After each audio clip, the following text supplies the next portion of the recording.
في قلوبهم مرض فزادهم الله مرضا ولهم عذاب أليم بما كانوا يكذبون وإذا قيل மனிதர்களாக பிறந்த ஒவ்வொரு மனிதருக்கும் இறை தூதர் ஸல்லல்லாஹு அலைஹி வஸல்லம் அவர்கள் ஒரு செய்தியை சொல்லுகிறார்கள்.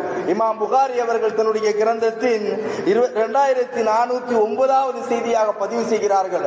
அப்துல்லாஹ் இப்னு உமர் ரலியல்லாஹு அன்ஹு அவர்கள் அறிவிக்கிறார்கள், ஒவ்வொரு மனிதனும் இந்த நபிமொழிகளை தன்னுடைய உள்ளத்திலே பதிந்திருக்க வேண்டும். ஒவ்வொரு மனிதனும் அவனுடைய ஒவ்வொரு வாழ்நாளில் ஒவ்வொரு நிமிடமும் ஞாபகம் வைத்திருக்கக்கூடிய ஒரு நபிமொழி. அல்லாஹ்வுடைய தூதர் அவர்கள் சொல்லுகிறார்கள், குல்லுக்கும் ராஇன் வ குல்லுக்கும் மஸ்ஊல், நீங்கள் ஒவ்வொருவரும் மேய்ப்பாளர்கள், உங்களுடைய பொறுப்புகள் குறித்து, உங்களுடைய மேய்ச்சல் நிலம் குறித்து நீங்கள் ஒவ்வொருவரும் விசாரிக்கப்படுவீர்கள் என்று அல்லாஹ்வுடைய தூதர் அவர்கள் சொல்லுகிறார்கள். சொல்லிவிட்டு சொல்லுகிறார்கள்,